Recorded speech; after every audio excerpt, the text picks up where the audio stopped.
High, আমি পৌলমি। চলে এসেছি আজকে একটা ইজি রেসিপি নিয়ে, সবাই জানেন, তবু এটা আমার নিজের স্টাইলে। তো আপনাদের সাথে শেয়ার করতে এলাম।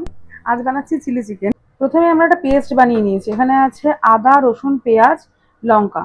এটা দিয়ে পেস্ট করে রেখেছি। আমরা পেঁয়াজ শাক, রসুন শাকও দিই যদি থাকে, তার ছিল না তাই দিইনি। তারপর ওই পেস্টটা দিয়ে আর হচ্ছে কর্নফ্লাওয়ার আর ডিম দিয়ে এটাকে মেখেছি। ও অনেকে শুধু কর্নফ্লাওয়ার আর ডিম দিয়েও করে, তবে এই পেস্টটা দিলে না ফ্লেভারটা খুব রিচ হয়। আর তার সাথে একটু সয়া সসও দিয়েছি।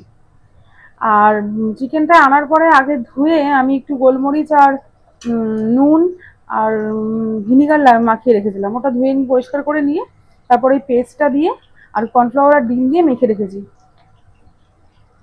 তারপর মেখে এগুলো ভাজতে বসিয়ে দিয়েছি কড়াইতে।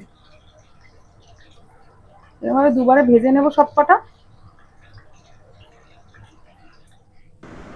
আর হ্যাঁ, আরেকটা জিনিস ইনফর্ম করি, এই চিকেনগুলো মানে বোনলেস চিকেনগুলো আমি লিসাস থেকে আনিয়েছি, একদম ফ্রেশ ছিল, ফ্রোজেন নয়।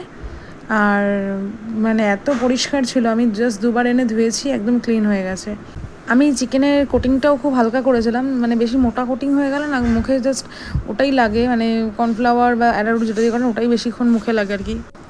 তারপর কড়াইতে ওই তেলের মধ্যেই আমি একটু রসুন কুচি আর কাঁচা লঙ্কা কুচি দিয়ে দিচ্ছি, মানে যাতে ফ্লেভারটা খুব স্ট্রং হয়। যেহেতু আমি মানে চিলি চিকেনে একটু স্ট্রং ফ্লেভারই পছন্দ করি, তাই রসুনটা একটু বেশি পরিমাণে ইউজ করি। তারপর জাস্ট মানে কালারটা হালকা চেঞ্জ হলে, মানে পুরো ব্রাউন করবো না, মানে রসুনটাকে পোড়াবো না, জাস্ট এই হ্যাঁ এরকম একটা কালার আসলে তারপর আমরা কেটে রাখা ক্যাপসিকাম আর পেঁয়াজটা দিয়ে দেবো। একটু বড় বড় করেই কেটে রেখেছি কিউব করে। তারপর এটা ভাজার জন্য মানে নুন দিয়ে হোল্ড করতে হবে কিছুক্ষণ, একটু ভাজা ভাজা হলে, এটারও জাস্ট কালারটা একটু চেঞ্জ হলে তারপর আমরা আর বাদবাকি জিনিসগুলো দেবো। তারপর আমরা প্রয়োজন মতো নুন দিয়ে কিছুক্ষণের জন্য চাপা দিয়ে রাখবো। তারপর চাপা খুলে এরকম জাস্ট কালারটা এরকম আসলে আমরা তার মধ্যে না একটা ছোটো টমেটো কুচি করে দিয়ে দিয়েছি, মানে কুচি বলতে ওই একটু টুকরো করে দেওয়া। তারপর আমরা ওই আগে থেকে বানানো আদা রসুন কাঁচা লঙ্কার যে পেস্টটা ছিল ওটা দিয়ে দিলাম। এটাতেও মানে ফ্লেভারটা আরও স্ট্রং হবে। তো অনেকে এটা ইউজ করে না, কিন্তু মানে আমি সাজেস্ট করছি কি এটা দিয়ে বানাবেন, অসম্ভব ভালো লাগে।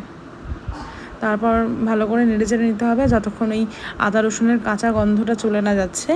তারপর আমরা ওই মানে মিক্সারের বোলটাকে আরেকবার জল দিয়ে ধুয়ে দিয়ে দিলাম একদম পরিষ্কার করে। মানে বাঙালির যা অভ্যাস আর কি, কিছুই ফেলবে না, তো ওটাও আর কি ধুয়ে দিয়ে দিলাম। তারপর নাড়াচাড়া করতে হবে, ওই বললাম যতক্ষণ কাঁচা গন্ধটা না চলে যায়। তারপর আমরা তার মধ্যে প্রথমে সয়া সস দিচ্ছি, মানে এটা যার যার পছন্দ অনুযায়ী আমি মোটামুটি দিলাম, খুব যে কালারটা ডার্ক হবে এমন না। তারপর টমেটো কেচাপ। তারপর আপনারা গ্রিন চিলি সস ইউজও করতে পারেন আর নাও করতে পারেন, আমি সামান্য পরিমাণ দেবো। আর কারণ হচ্ছে কি একটু কাশ্মীরি লঙ্কা মিক্স করেছি যাতে কালারটা একটুখানি আসে, বা খুব বেশি পরিমাণ নয়, অনেকে বেশি দেয় কারণ যাতে একদম ডার্ক কালার চলে আসে, অতটাও না, সামান্য। আর চিলি সসটা একদম অল্প দিচ্ছি, কেননা মানে আরও বাড়িতে তো অন্যরাও খাবে, তারা সবাই যে সমান পরিমাণ ঝাল খায় এমন তো নয়, জাস্ট সামান্য নামে মাত্র দিয়েছি। তারপর ভালো করে নাড়াচাড়া করেছি। আর একটু ম্যাগি মশলা দিয়ে দিয়েছি, পুরো গোটা প্যাকেটটাও না, হাফ প্যাকেট হবে, তারও কম, মানে জাস্ট গন্ধের জন্য। ওই বললাম যে খুব স্ট্রং ফ্লেভার পছন্দ আমার চিলি চিকেনের, ওই কারণেই। তারপর হয়ে গেলে গোলমরিচ গুঁড়ো দিয়েছি আর একটু চিনি দিয়ে দিয়েছি। তারপর ভালো করে নাড়াচাড়া করে আমরা গরম জল মাইক্রোওভেনে করে রেখেছিলাম সেটাই দেবো। তার আগে চিকেনের পিসগুলো দিয়ে মিক্স করে নিলাম কিছুক্ষণ।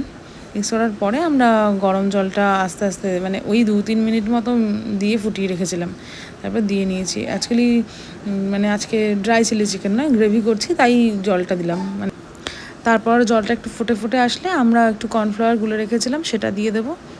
আর হ্যাঁ, আমার মানে রেসিপিটা কেমন লাগলো জানাবেন, আর প্লিজ আমার চ্যানেলটা সাবস্ক্রাইব করে দেবেন। Thank you.